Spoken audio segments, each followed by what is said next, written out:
ꯑꯩꯒꯤ ꯃꯤꯡ ꯏꯃꯥꯅꯨꯑꯦꯜ ꯔꯥꯖꯀꯨꯃꯥꯔ ꯖꯨꯅꯤꯌꯔ ꯀꯧꯏ ꯑꯣꯁꯇꯤꯑꯣꯁꯥꯔꯀꯣꯃꯥ ꯍꯥꯏꯕꯗꯤ ꯁꯔꯨꯒꯤ ꯀꯦꯟꯁꯔꯅ ꯃꯔꯝ ꯑꯣꯏꯔꯒ ꯑꯩꯒꯤ ꯈꯣꯡ ꯑꯁꯤ ꯍꯧꯈꯤꯕ ꯆꯍꯤ ꯈꯔꯒꯤ ꯃꯃꯥꯡꯗ ꯀꯛꯈ꯭ꯔꯦ ꯋꯥꯐꯝ ꯑꯁꯤ ꯍꯥꯏꯔꯒ ꯃꯦꯅꯤꯅ ꯃꯍꯥꯛꯀꯤ ꯈꯣꯡ ꯑꯗꯨ ꯃꯌꯥꯝꯗ ꯌꯦꯡꯍꯜꯂꯤ ꯑꯩꯒꯤ ꯑꯣꯛꯁꯤꯖꯦꯟ ꯕꯦꯒ ꯄꯨꯁꯄꯤꯟꯗꯔꯁꯤꯅ ꯑꯩꯒꯤ ꯂꯪꯁꯀꯤꯗꯃꯛꯇ ꯇꯉꯥꯏ ꯐꯗꯕ ꯌꯥꯎꯗꯕ ꯌꯥꯗꯕ ꯑꯃꯅꯤ ꯑꯗꯨꯒ ꯅꯪꯅ ꯑꯩꯒꯤ ꯊꯃꯣꯏꯒꯤ ꯇꯉꯥꯏ ꯐꯗꯕ ꯑꯃꯅꯤ ꯅꯪꯅ ꯏꯅꯥꯛꯇ ꯅꯛꯅ ꯂꯩꯕ ꯃꯇꯝꯗ ꯃꯇꯝ ꯄꯨꯝꯅꯃꯛꯇ ꯑꯩꯒꯤ ꯊꯃꯣꯏꯒꯤ ꯃꯤꯍꯨꯜꯁꯦ ꯐꯥꯖꯤꯟꯕ ꯉꯝꯗꯅ ꯀꯟꯅ ꯆꯣꯡꯉꯤ ꯃꯦꯅꯤꯅ ꯅꯪꯒꯤ ꯅꯁꯥ ꯌꯦꯡꯕꯒꯤ ꯍꯣꯁꯄꯤꯇꯥꯜꯗ ꯆꯠꯇ꯭ꯔꯤꯉꯩ ꯃꯃꯥꯡꯗ ꯑꯩꯒꯤ ꯍꯛꯆꯥꯡꯁꯦ ꯀꯥ ꯍꯦꯟꯅ ꯆꯤꯛꯄ ꯐꯥꯎꯔꯛꯄꯗꯒꯤ ꯑꯩꯅ PET ꯁ꯭ꯀꯦꯟ ꯇꯧꯗꯨꯅ ꯌꯦꯡꯊꯣꯛꯈꯤ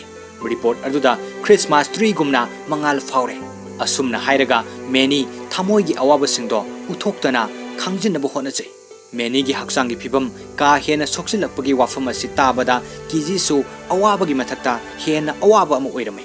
ꯑꯁꯨꯝꯅ ꯁꯤꯟ ꯑꯁꯤ ꯂꯣꯏꯔꯗꯨꯅ ꯃꯈꯣꯏ ꯍꯧꯖꯤꯛ ꯄꯦꯔꯤꯁ ꯊꯥꯗꯣꯛꯇꯨꯅ ꯖꯝꯁꯦꯗꯄꯨꯔꯒꯤ ꯂꯩꯃꯥꯏꯗ ꯊꯨꯡꯂꯔꯦ ꯌꯨꯝ ꯌꯧꯔꯕꯗ ꯃꯦꯅꯤꯒ ꯃꯈꯣꯏ ꯑꯅꯤꯁꯦ ꯏꯁꯣꯔꯅ ꯁꯦꯠꯅ ꯈꯥꯏꯅꯍꯜꯂꯅꯤ ꯈꯜꯂꯨꯕꯗ ꯀꯤꯖꯤ ꯃꯈꯣꯜ ꯍꯧꯅ ꯀꯞꯂꯝꯃꯤ ꯃꯦꯅꯤꯁꯨ ꯍꯥꯏꯅꯤꯡꯉꯥꯏ ꯂꯩꯇꯅ ꯋꯥꯈꯜ ꯋꯥꯅ ꯀꯞꯇꯨꯅ ꯂꯩ ꯃꯦꯅꯤꯒꯤ ꯑꯣꯏꯔꯛꯂꯤꯕ ꯍꯛꯆꯥꯡꯒꯤ ꯐꯤꯕꯝꯁꯤꯗ ꯃꯦꯅꯤꯒꯤ ꯃꯃꯥ ꯃꯄꯥ ꯑꯃꯗꯤ ꯃꯕꯣꯛꯁꯨ ꯂꯣꯏꯕ ꯅꯥꯏꯗꯕ ꯄꯤꯒ ꯂꯣꯏꯅꯗꯨꯅ ꯋꯥꯅ ꯈꯥꯡꯂꯤ ꯑꯦꯝꯕꯨꯂꯦꯟꯁ ꯀꯧꯗꯨꯅ ꯇꯥꯇꯥ ꯍꯣꯁꯄꯤꯇꯥꯜꯗ ꯄꯨꯈꯠꯇꯨꯅ ꯃꯦꯅꯤ ꯂꯥꯏꯀꯠꯅꯈꯤ ꯃꯐꯝ ꯑꯁꯤꯗ ꯍꯧꯖꯤꯛ ꯖꯒꯗꯤꯁ ꯄꯥꯟꯗꯦꯁꯨ ꯂꯩꯔꯤ ꯃꯍꯥꯛꯇꯤ ꯃꯃꯤꯠ ꯑꯅꯤꯃꯛ ꯎꯗ꯭ꯔꯕꯅꯤꯅ ꯃꯦꯅꯤꯅ ꯈꯣꯡꯀꯥꯞ 5ꯔꯛ ꯊꯥꯡꯉꯣ ꯑꯗꯨꯒ ꯌꯦꯠꯂꯣꯝꯗ ꯆꯨꯝꯅ ꯆꯠꯂꯣ ꯍꯥꯏꯗꯨꯅ ꯇꯥꯛꯂꯒ ꯋꯥ ꯉꯥꯡꯐꯝ ꯁ꯭ꯇꯦꯖ ꯑꯗꯨꯗ ꯀꯥꯈꯠꯂꯤ ꯖꯒꯗꯤꯁ ꯄꯥꯟꯗꯦꯅ ꯑꯃꯨꯛ ꯃꯦꯅꯤꯗ ꯃꯦꯅꯤ ꯅꯪ ꯁꯤꯈ꯭ꯔꯕꯅꯤ ꯅꯪ ꯁꯤꯕꯒꯤ ꯊꯧꯔꯝꯅꯤ ꯇꯧꯔꯤꯁꯦ ꯑꯗꯨꯒ ꯅꯪꯅ ꯀꯔꯤꯒꯤꯅꯣ ꯋꯥ ꯉꯥꯡꯂꯛꯏꯁꯦ ꯀꯔꯤꯒꯨꯝꯕ ꯃꯇꯝꯗ ꯑꯩꯅ ꯈꯜꯂꯛꯏ ꯑꯩꯒꯤ ꯃꯤꯠ ꯑꯅꯤꯃꯛ ꯎꯈꯤꯗꯕꯁꯦ ꯃꯁꯤꯅ ꯈ꯭ꯋꯥꯏꯗꯒꯤ ꯐꯔꯕꯅꯤ ꯍꯥꯏꯅ ꯃꯔꯝꯗꯤ ꯑꯩꯒꯤ ꯅꯨꯡꯁꯤꯔꯕ ꯃꯔꯨꯞ ꯃꯦꯅꯤ ꯂꯩꯇ꯭ꯔꯕ ꯇꯥꯏꯕꯪꯁꯦ ꯑꯩꯅ ꯑꯃꯨꯛ ꯍꯟꯅ ꯎꯕ ꯄꯥꯝꯗꯦ ꯑꯩꯒꯤ ꯃꯤꯠ ꯑꯅꯤꯃꯛ ꯎꯈꯤꯗ꯭ꯔꯦ ꯑꯗꯨꯕꯨ ꯑꯩꯅ ꯃꯤꯠ ꯎꯔꯤꯉꯩ ꯃꯇꯝꯗ ꯎꯈꯤꯕ ꯃꯦꯅꯤꯒꯤ ꯁꯛꯇꯝꯗꯣ ꯑꯩ ꯃꯇꯝ ꯄꯨꯝꯅꯃꯛꯇ ꯀꯥꯎꯕ ꯂꯩꯇꯅ ꯅꯤꯡꯁꯤꯡꯒꯅꯤ ꯃꯍꯥꯛꯇꯤ ꯑꯩꯒꯤ ꯊꯃꯣꯏꯒꯤ ꯑꯁꯦꯡꯕ ꯈ꯭ꯋꯥꯏꯗꯒꯤ ꯅꯨꯡꯁꯤꯕ ꯃꯔꯨꯞꯅꯤ ꯏꯖꯤꯅ ꯑꯃꯨꯛ ꯋꯥ ꯉꯥꯡꯕ ꯍꯧꯔꯛꯏ ꯑꯩꯅ ꯖꯝꯕꯤꯌꯥꯗꯒꯤ ꯖꯝꯁꯦꯗꯄꯨꯔꯗ ꯍꯣꯡꯂꯛꯄ ꯃꯇꯝꯗꯨꯗ ꯑꯩ ꯌꯥꯝ ꯁꯥꯎꯈꯤ ꯑꯗꯨꯒ ꯑꯀꯤꯕꯁꯨ ꯐꯥꯎꯈꯤ ꯃꯔꯝꯗꯤ ꯑꯩꯅ ꯈꯜꯂꯤ ꯑꯩꯒꯤ ꯅꯧꯔꯤꯕ ꯄꯨꯟꯁꯤꯗ ꯀꯔꯤꯒꯤꯗꯃꯛꯇ ꯑꯣꯛꯁꯤꯖꯦꯟ ꯕꯦꯒ ꯄꯨꯁꯄꯤꯟꯗꯔ ꯍꯥꯞꯄꯒꯤ ꯇꯉꯥꯏ ꯐꯗ꯭ꯔꯤꯕꯅꯣ ꯍꯥꯏꯅ ꯑꯩ ꯑꯉꯛꯄꯒ ꯂꯣꯏꯅꯅ ꯑꯀꯤꯕ ꯐꯥꯎꯔꯝꯃꯤ ꯑꯩꯅ ꯁꯤꯈ꯭ꯔꯕ ꯃꯇꯨꯡꯗ ꯑꯩꯒꯤ ꯏꯃꯥ ꯑꯃꯗꯤ ꯏꯄꯥꯅ ꯀꯔꯤ ꯑꯣꯏꯍꯧꯒꯅꯤ ꯑꯗꯨꯕꯨ ꯏꯈꯪ ꯈꯪꯍꯧꯗꯅ ꯅꯣꯡꯃ ꯑꯩꯒꯤ ꯄꯨꯟꯁꯤꯗ ꯃꯦꯅꯤ ꯂꯥꯛꯈꯤ ꯑꯩꯒ ꯑꯍꯥꯟꯕ ꯎꯅꯕ ꯃꯇꯝꯗꯨꯗ ꯂꯝꯕꯤꯒꯤ ꯃꯇꯥꯏꯗ ꯗꯥꯟꯁ ꯇꯧꯗꯨꯅ ꯂꯩꯔꯝꯃꯤ ꯃꯉꯣꯟꯗꯒꯤ ꯍꯦꯟꯅ ꯅꯨꯡꯉꯥꯏꯕ ꯃꯤ ꯑꯃꯠꯇ ꯑꯩꯅ ꯊꯦꯡꯅꯈꯤꯗ꯭ꯔꯤ ꯃꯍꯥꯛꯅ ꯃꯇꯝ ꯄꯨꯝꯅꯃꯛꯇ ꯐꯥꯒꯤ ꯇꯧꯗꯨꯅ ꯑꯩꯕꯨ ꯅꯣꯛꯍꯜꯂꯤ ꯑꯗꯨꯒ ꯑꯩꯉꯣꯟꯗ ꯄꯨꯟꯁꯤꯁꯦ ꯃꯇꯧ ꯀꯔꯝꯅ ꯍꯤꯡꯒꯅꯤ ꯍꯥꯏꯕꯗꯨꯁꯨ ꯇꯝꯕꯤꯔꯝꯃꯤ ꯑꯗꯨꯗꯒꯤ ꯇꯞꯅ ꯇꯞꯅ ꯑꯩꯒꯤ ꯃꯔꯝꯒꯤꯗꯃꯛ ꯃꯍꯥꯛ ꯍꯤꯡꯂꯝꯈꯤ ꯑꯁꯨꯝꯅ ꯃꯍꯥꯛ ꯑꯩꯒꯤ ꯄꯨꯟꯁꯤꯗ ꯌꯥꯝꯅ ꯊꯨꯅ ꯂꯥꯛꯂꯝꯂꯒ ꯌꯥꯝꯅ ꯊꯨꯅ ꯑꯃꯨꯛ ꯃꯍꯥꯛ ꯍꯟꯈ꯭ꯔꯦ ꯑꯃꯨꯛ ꯍꯟꯅ ꯍꯥꯟꯅꯒꯨꯝꯅ ꯑꯩ ꯏꯊꯟꯇ ꯊꯥꯗꯣꯛꯇꯨꯅ ꯊꯝꯕꯤꯔꯝꯂꯦ ꯑꯍꯥꯟꯕ ꯁꯤꯟꯃꯛꯇꯗ ꯀꯤꯖꯤ ꯕꯥꯁꯨꯅ ꯅꯤꯡꯁꯤꯡꯅ ꯃꯍꯥꯛꯀꯤ ꯈꯣꯟꯖꯦꯜꯗꯒꯤ ꯋꯥꯔꯤ ꯂꯤꯕ ꯍꯧꯔꯛꯂꯤ ꯊꯥꯏꯅ ꯃꯃꯥꯡꯉꯩ ꯉꯜꯂꯤꯉꯩ ꯃꯇꯝ ꯑꯃꯗ ꯅꯤꯡꯊꯧꯒꯤ ꯃꯆꯥꯅꯨꯄꯥ ꯑꯃꯒ ꯅꯤꯡꯊꯧꯒꯤ ꯃꯆꯥꯅꯨꯄꯤ ꯑꯃꯒ ꯂꯩꯔꯝꯃꯤ ꯑꯩꯅ ꯌꯥꯝꯅ ꯑꯉꯥꯡ ꯑꯣꯏꯔꯤꯉꯩ ꯃꯇꯝꯗꯨꯗꯒꯤ ꯍꯧꯔꯒ ꯑꯩꯒꯤ ꯏꯕꯣꯛꯅ ꯋꯥꯔꯤꯁꯤꯡꯁꯤ ꯑꯩꯉꯣꯟꯗ ꯇꯠꯇꯅ ꯇꯣꯏꯅ ꯂꯤꯕꯤꯈꯤ ꯃꯤꯄꯨꯝ ꯈꯨꯗꯤꯡꯃꯛꯅ ꯑꯁꯤꯒꯨꯝꯂꯕ ꯐꯖꯔꯕ ꯋꯥꯔꯤꯁꯤꯡꯁꯤ ꯂꯣꯏꯅ ꯅꯨꯡꯁꯤꯕ ꯐꯥꯎꯏ ꯅꯨꯡꯁꯤꯕꯒꯤ ꯋꯥꯔꯤꯁꯤꯡ ꯑꯉꯛꯄ ꯊꯧꯗꯣꯛꯁꯤꯡꯒꯤ ꯋꯥꯔꯤꯁꯤꯡ ꯑꯃꯗꯤ ꯋꯥꯈꯜ ꯃꯄꯨꯡ ꯐꯥꯗ꯭ꯔꯤꯕꯒꯤ ꯑꯁꯤꯒꯨꯝꯂꯕ ꯋꯥꯔꯤꯁꯤꯡꯁꯤ ꯑꯩꯈꯣꯏꯅ ꯌꯥꯝꯅ ꯄꯥꯝꯃꯤ ꯕꯣꯂꯤꯋꯨꯗ ꯐꯤल्मꯁꯤꯡꯗ ꯇꯧꯕꯒꯤ ꯃꯇꯧꯒꯨꯝꯅ ꯅꯤꯡꯊꯤꯖꯔꯕ ꯅꯤꯡꯊꯧꯒꯤ ꯃꯆꯥꯅꯨꯄꯥ ꯑꯃꯗꯤ ꯊꯣꯏꯅ ꯍꯦꯟꯅ ꯅꯤꯡꯊꯤꯖꯔꯕꯤ ꯅꯤꯡꯊꯧꯒꯤ ꯃꯆꯥꯅꯨꯄꯤꯗꯣ ꯅꯨꯡꯁꯤꯕꯒꯤ ꯏꯁꯩꯗ ꯖꯒꯣꯏ ꯁꯥꯔꯝꯃꯤ ꯑꯍꯥꯟꯕ ꯃꯤꯠ ꯆꯥꯅꯈꯤꯕ ꯅꯨꯃꯤꯠꯇꯒꯤ ꯅꯨꯡꯁꯤ ꯏꯈꯧ ꯂꯥꯡꯅ ꯅꯨꯡꯁꯤꯅ ꯊꯋꯥꯏ ꯇꯥꯅ ꯌꯦꯡꯅꯈꯤ ꯅꯨꯡꯉꯥꯏꯔꯕ ꯋꯥꯈꯜ ꯑꯃꯗꯤ ꯅꯨꯡꯁꯤꯕ ꯏꯁꯩꯁꯤꯡꯗꯣ ꯀꯩꯗꯧꯉꯩꯗ ꯃꯥꯡꯉꯔꯣꯏ ꯅꯨꯡꯉꯥꯏꯅ ꯍꯔꯥꯎꯅ ꯄꯨꯟꯁꯤꯁꯦ ꯂꯣꯏꯒꯅꯤ ꯈꯜꯂꯨꯕꯅꯤ ꯑꯗꯨꯕꯨ ꯅꯨꯡꯉꯥꯏꯕ ꯃꯤꯀꯨꯞꯁꯤꯡꯗꯣ ꯌꯥꯝꯅ ꯇꯥꯝꯈ꯭ꯔꯦ ꯄꯨꯡꯀꯥꯏ ꯀꯥꯏꯈ꯭ꯔꯦ ꯏꯕꯣꯛꯅ ꯑꯩꯉꯣꯟꯗ ꯂꯤꯕꯤꯔꯝꯕ ꯋꯥꯔꯤꯁꯤꯡꯗꯣ ꯉꯁꯤꯗꯤ ꯌꯥꯝꯅ ꯆꯨꯝꯂꯦ ꯊꯥꯏꯅ ꯃꯃꯥꯡꯉꯩ ꯌꯥꯝꯅ ꯉꯜꯂꯤꯉꯩ ꯃꯇꯝ ꯑꯃꯗ ꯅꯤꯡꯊꯧꯒꯤ ꯃꯆꯥꯅꯨꯄꯥ ꯑꯃꯒ ꯅꯤꯡꯊꯧꯒꯤ ꯃꯆꯥꯅꯨꯄꯤ ꯑꯃꯒ ꯂꯩꯔꯝꯃꯤ ꯃꯈꯣꯏ ꯑꯅꯤ ꯑꯔꯣꯏꯕꯗ ꯄꯨꯟꯅ ꯁꯤꯈꯤ ꯎꯠꯂꯤꯕ ꯁꯤꯟ ꯑꯁꯤ ꯖꯝꯁꯦꯗꯄꯨꯔꯒꯤ ꯃꯐꯝ ꯑꯃꯗ ꯂꯩꯕ ꯁꯤꯃꯤꯇ꯭ꯔꯤ ꯑꯃꯗꯅꯤ ꯅꯣꯡꯁꯨ ꯂꯦꯞꯇꯅ ꯇꯥꯔꯤ ꯃꯐꯝ ꯑꯁꯤꯗ ꯍꯧꯖꯤꯛ ꯃꯤꯑꯣꯏ ꯀꯌꯥꯅ ꯂꯩꯈꯤꯗ꯭ꯔꯕ ꯃꯥꯒꯤ ꯅꯨꯡꯁꯤꯕ ꯅꯨꯡꯁꯤꯕꯤꯁꯤꯡ ꯑꯗꯨꯒꯤ ꯃꯣꯡꯐꯝꯗ ꯃꯈꯣꯏꯕꯨ ꯅꯤꯡꯁꯤꯡꯂꯗꯨꯅ ꯏꯀꯥꯏ ꯈꯨꯝꯅꯕ ꯎꯠꯄ ꯂꯥꯛꯅꯔꯤ ꯂꯩꯔꯤꯕ ꯃꯤꯁꯤꯡ ꯑꯁꯤꯒꯤ ꯃꯔꯛꯇ ꯑꯍꯜ ꯑꯣꯏꯔꯕ ꯅꯨꯄꯥ ꯑꯃꯅ ꯃꯍꯥꯛꯀꯤ ꯂꯩꯈꯤꯗ꯭ꯔꯕꯤ ꯅꯨꯡꯁꯤꯖꯕꯤꯒꯤ ꯃꯐꯝꯗ ꯊꯃꯣꯏ ꯁꯣꯛꯅ ꯇꯦꯡꯊꯥꯅ ꯅꯤꯡꯉꯝꯗꯅ ꯋꯥꯍꯩ ꯈꯔ ꯐꯣꯡꯗꯣꯛꯂꯤ ꯒꯥꯏꯇ꯭ꯔꯤ ꯑꯃꯗꯤ ꯑꯩꯈꯣꯏ ꯑꯅꯤ ꯑꯍꯜꯁꯤꯡꯅ ꯁꯤꯜ ꯂꯥꯡꯗꯨꯅ ꯂꯨꯍꯣꯡꯈꯤ ꯑꯩꯈꯣꯏ ꯑꯅꯤ ꯅꯨꯡꯁꯤꯅꯗꯨꯅ ꯂꯩꯃꯤꯟꯅꯈꯤꯕ ꯅꯠꯇꯦ꯫ ꯍꯧꯈꯤꯕ ꯆꯍꯤꯗ ꯑꯩꯈꯣꯏ ꯑꯅꯤꯒꯤ 50ꯔꯛ ꯁꯨꯕ ꯋꯦꯗꯤꯡ ꯑꯦꯅꯤꯚꯔꯁꯔꯤꯒꯤ ꯊꯧꯔꯝ ꯄꯥꯡꯊꯣꯛꯈꯤ꯫ ꯁꯥꯡꯂꯕ ꯆꯍꯤ 50ꯒꯤ ꯃꯇꯝ ꯑꯁꯤ ꯑꯩꯈꯣꯏ ꯑꯅꯤ ꯊꯋꯥꯏ ꯍꯛꯆꯥꯡ ꯂꯨꯞꯅ ꯄꯨꯛꯆꯦꯜ ꯇꯤꯟꯅꯅ ꯅꯨꯡꯁꯤꯅꯅ ꯂꯩꯃꯤꯟꯅꯔꯛꯈꯤ꯫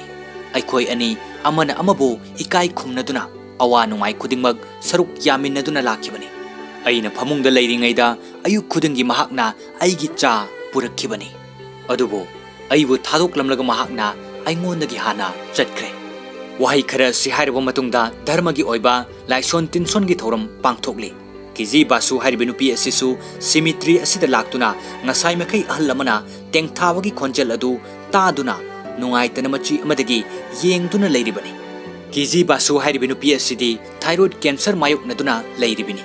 ꯑꯗꯨꯒꯤꯁꯨ ꯃꯊꯛꯇ ꯍꯛꯆꯥꯡꯒꯤ ꯐꯤꯚꯝ ꯐꯠꯇꯕ, ꯑꯣꯛꯁꯤꯖꯦꯟꯒꯤ ꯆꯥꯡ ꯀꯥ ꯍꯦꯟꯅ ꯅꯦꯝꯕꯅ ꯃꯇꯝ ꯄꯨꯝꯕꯗ ꯃꯐꯝ ꯈꯨꯗꯤꯡꯗ ꯑꯣꯛꯁꯤꯖꯦꯟ ꯕꯦꯒ ꯑꯃ ꯂꯣꯏꯅꯗꯨꯅꯇ ꯂꯩꯔꯤꯕꯅꯤ꯫ ꯃꯍꯥꯛꯀꯤ ꯍꯛꯆꯥꯡꯒꯤ ꯐꯤꯚꯝ ꯑꯁꯤꯅ ꯃꯔꯝ ꯑꯣꯏꯔꯒ ꯃꯇꯝ ꯄꯨꯝꯕꯗ ꯃꯍꯥꯛꯀꯤ ꯑꯄꯣꯛꯄ ꯃꯄꯥ ꯑꯃꯗꯤ ꯃꯃꯥꯅ ꯌꯥꯝꯅ ꯀꯨꯞꯅ ꯁꯦꯟꯅꯕꯤ꯫ ꯀꯤꯖꯤ ꯕꯥꯁꯨꯅ ꯁꯤꯃꯤꯇ꯭ꯔꯤ ꯑꯁꯤꯗ ꯑꯍꯜ ꯑꯃꯅ ꯇꯦꯡꯊꯥꯕꯗꯨ ꯌꯦꯡꯗꯨꯅ ꯂꯩꯔꯤꯉꯩ ꯇꯥꯟꯖꯥꯁꯤꯗ ꯃꯃꯥꯅ ꯀꯣꯜ ꯇꯧꯔꯛꯇꯨꯅ "ꯅꯪ ꯍꯛꯆꯥꯡ ꯅꯨꯡꯉꯥꯏꯇꯕ ꯐꯥꯎꯕ꯭ꯔꯥ? ꯀꯔꯤ ꯀꯔꯤ ꯇꯧꯏ?" ꯍꯥꯏꯅ ꯍꯪꯂꯛꯏ꯫ ꯃꯁꯤꯗ ꯀꯤꯖꯤꯅ ꯑꯍꯜ ꯈꯔꯅ ꯂꯥꯏꯁꯣꯟ ꯇꯤꯟꯁꯣꯟꯒꯤ ꯊꯕꯛ ꯑꯃ ꯄꯥꯡꯊꯣꯛꯄꯗꯨꯗ ꯋꯥ ꯉꯥꯡꯕ ꯂꯥꯡꯕꯗꯨ ꯅꯨꯡꯉꯥꯏꯔꯣꯏ ꯈꯟꯗꯨꯅ ꯀꯤꯖꯤꯅ "ꯏꯃꯥ, ꯑꯩ ꯍꯧꯖꯤꯛ ꯋꯥ ꯉꯥꯡꯕ ꯌꯥꯗꯦ" ꯍꯥꯏꯅ ꯈꯨꯝꯃꯤ꯫ ꯃꯁꯤꯗ ꯃꯃꯥꯅ ꯄꯥꯈꯠꯅ "ꯅꯪ ꯁꯣꯔ ꯍꯣꯟꯕ ꯅꯨꯡꯉꯥꯏꯇꯕ꯭ꯔꯥ?" ꯍꯪꯂꯛꯏ꯫ ꯀꯤꯖꯤꯁꯨ "ꯑꯩ ꯀꯔꯤꯁꯨ ꯇꯧꯗꯦ ꯏꯃꯥ" ꯍꯥꯏꯅ ꯈꯨꯝꯃꯤ꯫ ꯀꯤꯖꯤꯒꯤ ꯃꯃꯥꯅ ꯑꯃꯨꯛ "ꯀꯤꯖꯤ, ꯀꯔꯤꯅꯣ ꯅꯪꯅ ꯍꯥꯏꯔꯤꯕꯗꯨꯕꯣ? ꯅꯪꯒꯤ ꯁꯤꯂꯤꯟꯗꯔꯗꯨ ꯑꯣꯛꯁꯤꯖꯦꯟ ꯌꯥꯎꯗ꯭ꯔꯕ꯭ꯔꯥ?" ꯍꯥꯏꯅ ꯍꯪꯂꯛꯄꯗ ꯀꯤꯖꯤꯅ "ꯏꯃꯥ, ꯏꯪꯅ ꯑꯃꯨꯛꯇꯗꯤ ꯂꯩꯕꯤꯌꯨꯕ, ꯑꯩ ꯍꯧꯖꯤꯛ ꯁꯤꯅꯦꯃꯥ ꯌꯦꯡꯐꯝꯗ ꯂꯩ, ꯊꯝꯃꯒꯦ" ꯍꯥꯏꯗꯨꯅ ꯀꯤꯖꯤ ꯐꯣꯟ ꯑꯗꯨ ꯊꯥꯡꯊꯩ꯫ ꯑꯗꯨꯒ ꯂꯥꯏꯁꯣꯟ ꯇꯤꯟꯁꯣꯟꯒꯤ ꯊꯧꯔꯝ ꯑꯗꯨ ꯂꯣꯏꯔꯗꯨꯅ ꯀꯤꯖꯤꯅ ꯃꯣꯡꯐꯝꯗ ꯇꯦꯡꯊꯥꯔꯤꯕꯁꯤꯡ ꯑꯗꯨꯒꯤ ꯃꯅꯥꯛꯇ ꯆꯪꯁꯤꯟꯗꯨꯅ ꯃꯈꯣꯏꯕꯨ ꯅꯨꯡꯁꯤꯅ ꯀꯣꯜꯂꯤ꯫ ꯑꯗꯨꯒ ꯑꯃꯨꯛ ꯕꯦꯛꯒ꯭ꯔꯥꯎꯟꯗ ꯀꯤꯖꯤ ꯕꯥꯁꯨꯒꯤ ꯈꯣꯟꯖꯦꯜꯗ ꯋꯥꯔꯤ ꯑꯃꯨꯛ ꯂꯤꯔꯛꯂꯤ꯫ ꯂꯩꯔꯝꯂꯤꯕ ꯃꯈꯣꯏꯁꯤꯡ ꯑꯁꯤ ꯑꯩꯒ ꯃꯔꯤ ꯀꯔꯤꯁꯨ ꯊꯣꯛꯅꯕ ꯅꯠꯇꯦ꯫ ꯃꯈꯣꯏ ꯑꯁꯤ ꯁꯛꯈꯪꯗꯕ ꯃꯤꯇꯣꯞ ꯉꯥꯛꯇꯅꯤ꯫ ꯑꯗꯨꯒ ꯑꯩꯁꯨ ꯃꯈꯣꯏꯅ ꯃꯁꯛ ꯈꯪꯕ ꯅꯠꯇꯦ꯫ ꯑꯗꯨꯕꯨ ꯀꯔꯤꯒꯤꯅꯣ ꯈꯪꯗꯦ, ꯑꯩꯅ ꯃꯈꯣꯏꯕꯨ ꯅꯨꯡꯁꯤꯅ ꯀꯣꯟꯕ ꯃꯇꯝꯗ ꯄꯨꯛꯅꯤꯡꯁꯦ ꯂꯩꯇꯥꯅ ꯑꯋꯥꯕꯁꯤꯡꯁꯦ ꯈꯔ ꯀꯣꯛꯄꯒꯨꯝ ꯐꯥꯎꯏ꯫ ꯃꯁꯤꯒꯤ ꯑꯁꯥꯎꯕ ꯅꯨꯄꯤꯁꯦ ꯑꯩꯒꯤ ꯏꯃꯥꯅꯤ꯫ ꯑꯁꯨꯝꯅ ꯃꯍꯥꯛꯅ ꯕꯦꯛꯒ꯭ꯔꯥꯎꯟꯗ ꯉꯥꯡꯕꯒꯤ ꯈꯣꯟꯖꯦꯜ ꯑꯁꯤ ꯂꯣꯏꯈ꯭ꯔꯕ ꯃꯇꯨꯡꯗ ꯃꯃꯥꯅ ꯂꯧꯕ ꯂꯥꯛꯇꯨꯅ ꯔꯤꯛꯁꯣ ꯇꯣꯡꯗꯨꯅ ꯆꯠꯅ ꯋꯥꯔꯤ ꯁꯥꯏ꯫ ꯃꯃꯥꯅ ꯔꯤꯛꯁꯣ ꯗ꯭ꯔꯥꯏꯚꯔ ꯑꯗꯨꯗ ꯀꯤꯖꯤꯁꯤ ꯀꯔꯝꯕ ꯃꯇꯝꯗ ꯃꯐꯝꯁꯤꯗ ꯂꯥꯛꯏ ꯍꯥꯏꯅ ꯍꯪꯉꯤ꯫ ꯃꯁꯤꯗ ꯔꯤꯛꯁꯣ ꯗ꯭ꯔꯥꯏꯚꯔ ꯑꯗꯨꯅ ꯄꯨꯡ ꯑꯃꯃꯨꯛꯀꯤ ꯃꯃꯥꯡꯗ ꯂꯥꯛꯏ ꯍꯥꯏꯅ ꯈꯨꯝꯕꯗꯨꯗ ꯀꯤꯖꯤꯅ ꯍꯥꯏꯔꯛꯏ, "ꯑꯣꯏꯗꯕ ꯉꯥꯡꯒꯅꯨ ꯏꯃꯥ, ꯑꯩ ꯁꯤꯅꯦꯃꯥ ꯌꯦꯡꯕ ꯂꯣꯏꯔꯒ ꯃꯐꯝ ꯑꯁꯤꯗ ꯃꯤꯅꯤꯠ 15ꯃꯨꯛꯇ ꯉꯥꯏꯔꯤ ꯂꯥꯛꯄ." ꯃꯁꯤꯗ ꯃꯃꯥꯅ "ꯁꯣꯏꯗ꯭ꯔꯦꯀꯣ ꯅꯪ, ꯁꯦꯡꯗꯤ ꯁꯦꯡꯂꯦꯀꯣ. ꯀꯔꯤ ꯐꯤꯂꯝꯅꯣ ꯅꯪꯅ ꯌꯦꯡꯂꯤꯁꯦ?" ꯍꯥꯏꯅ ꯍꯪꯂꯛꯄꯗ ꯀꯤꯖꯤꯅ "ꯑꯅꯧꯕ ꯐꯤꯂꯝꯅꯤ, ꯗꯦꯕꯤꯗ ꯙꯋꯟꯒꯤ ꯃꯆꯥꯅꯨꯄꯥꯒꯤ ꯗꯥꯟꯁ ꯇꯧꯕꯒꯤ ꯐꯤꯂꯝꯗꯣ" ꯍꯥꯏꯅ ꯈꯨꯝꯃꯤ꯫ ꯀꯤꯖꯤ ꯕꯥꯁꯨ ꯍꯥꯏꯔꯤꯕ ꯅꯨꯄꯤ ꯑꯁꯤ ꯏꯁꯩ ꯑꯃꯗꯤ ꯗꯥꯟꯁꯄꯨ ꯌꯥꯝꯅ ꯄꯥꯝꯖꯕꯤ ꯅꯨꯄꯤ ꯑꯃꯈꯛꯅꯤ꯫ ꯃꯍꯥꯛ ꯀꯦꯟꯁꯔꯒ ꯁꯥꯒꯣꯟꯅꯗꯨꯅ ꯍꯤꯡꯂꯕꯁꯨ ꯏꯁꯩ ꯇꯥꯗꯨꯅ, ꯗꯥꯟꯁ ꯌꯦꯡꯗꯨꯅ ꯈꯔ ꯃꯈꯩ ꯄꯣꯊꯥꯖꯔꯤꯕꯤꯅꯤ꯫ ꯑꯗꯨꯒ ꯑꯃꯨꯛ ꯃꯃꯥꯅ ꯃꯆꯥꯅꯨꯄꯤꯕꯨ ꯋꯥꯈꯜ ꯅꯨꯡꯉꯥꯏꯅ ꯊꯝꯅꯅꯕꯒꯤ ꯀꯤꯖꯤꯒꯤ ꯑꯄꯥꯝꯕ ꯑꯗꯨ ꯈꯪꯕꯅꯤꯅ "ꯐꯔꯦ, ꯑꯗꯨꯗꯤ ꯍꯣꯔꯦꯟ ꯅꯨꯃꯤꯗꯥꯡꯁꯤ ꯗꯥꯟꯁ ꯇꯧꯁꯤꯔꯥ?" ꯍꯥꯏꯅ ꯍꯪꯂꯛꯏ꯫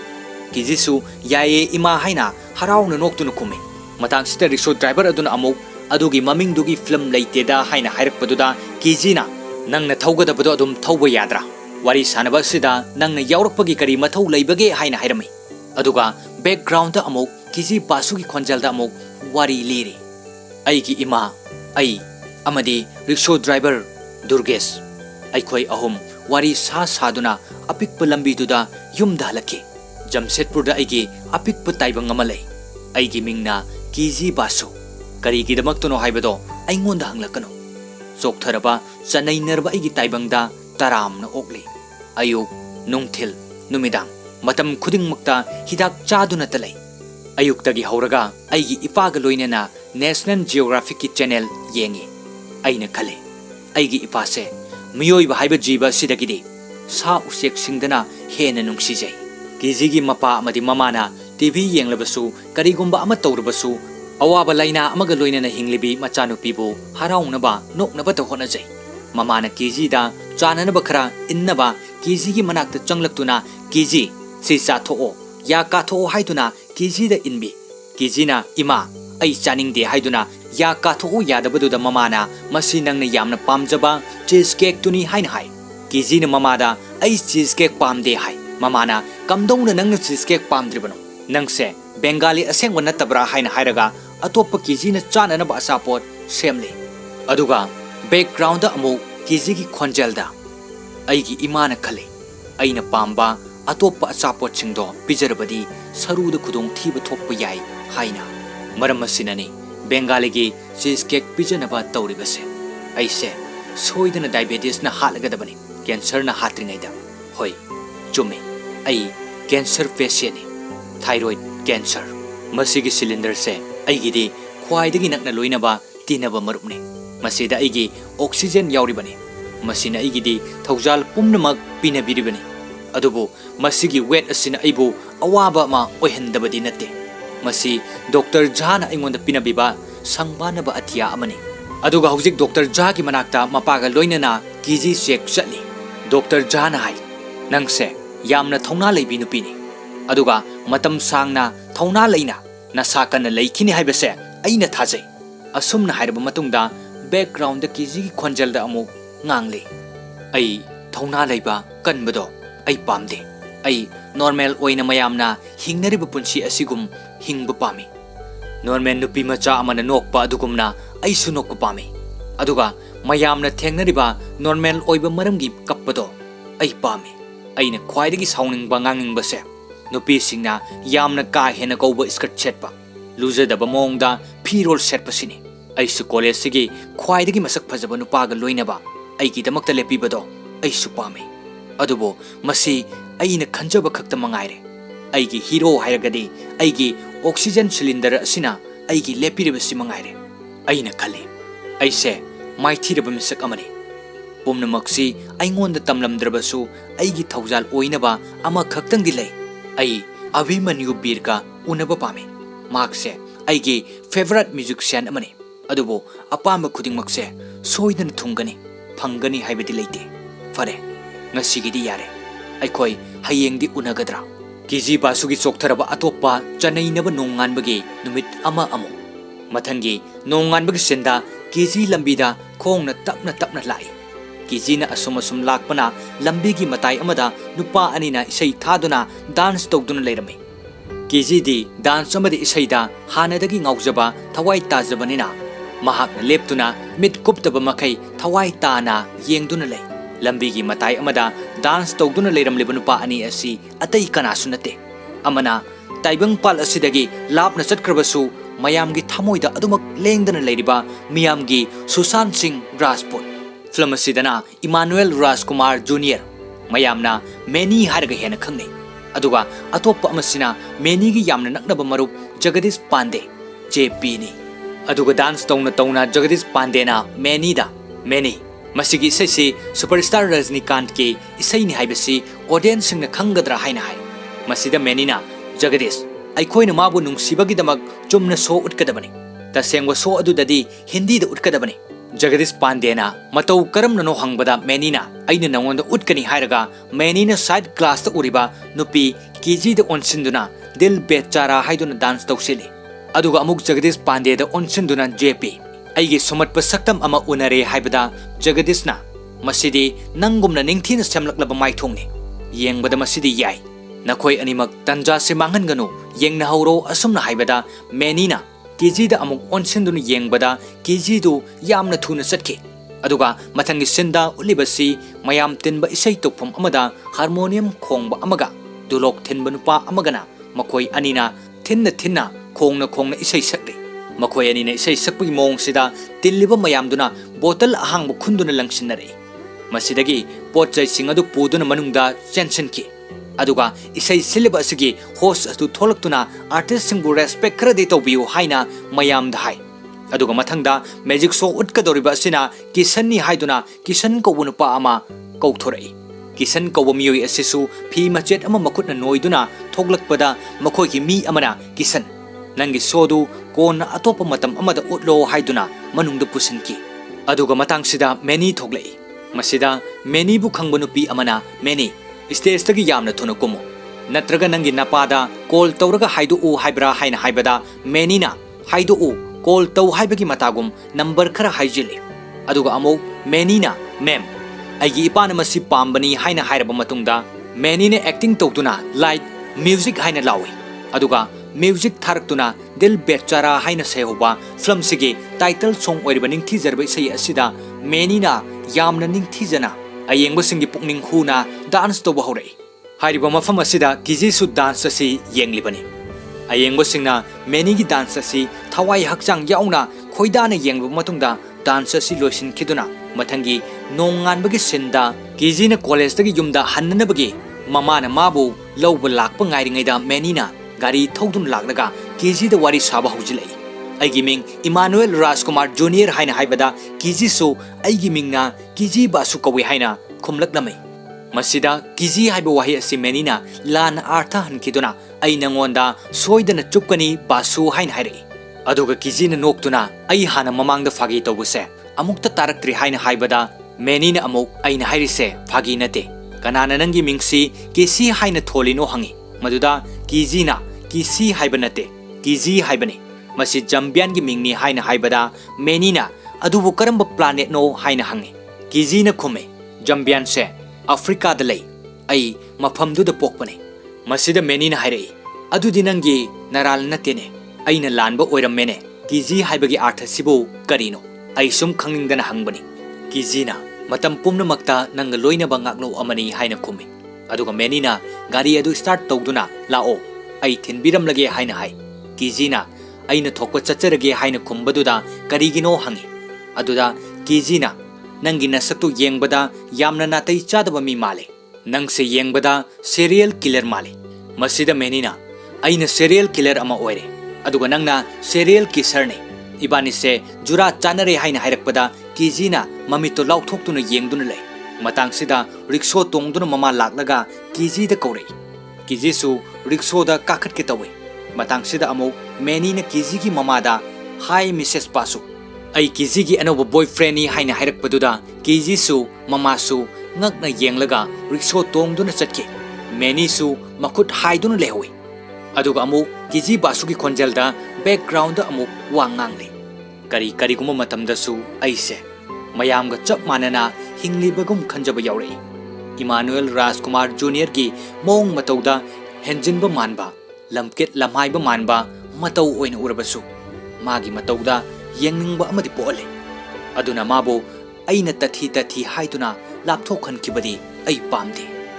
aduga mathangi sinda uriba sina cancer counseling group ne chayol khudingi cancer counseling tobune masida telibasing asi cancer ga sagon ane hinglibasing ne mafam sida hauji kiji basu amadi many su yauri cancer gi doctor jana makoi singsi amamamta wangang nanaba hairei makoi singasi gi marakta amana hana aigi ming omkar kawi ai chahi kun mathoi sure ai Hodgkin's lymphoma na nabane ai handaki chayol sidi yam fajana tumba yare doctor jana aigi report yengbada su aise hanadagi yamna fagale haina hai adubu aigi nungsiraba marup mapang singdi nungaina punbu fangdre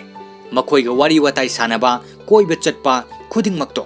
asumna wangang lingaida many na kiji gi manakta changsin duna famlaga kiji da lona wa hairame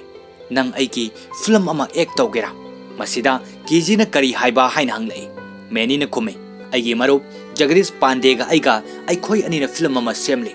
masida nang act tawwa pambra hai kiji na Dr. Jasu leiri sidi haina hairakpada many na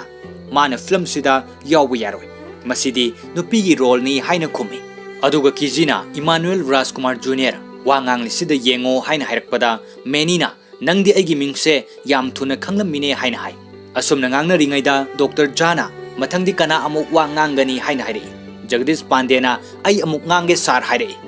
Jagdish Pandey hariba many gi marup asidi camera kapada yamna ngaujaba misakni ngasai makai counseling asigi mayam nang wangang liba asidasu camera ama paiduna video namdun leiribani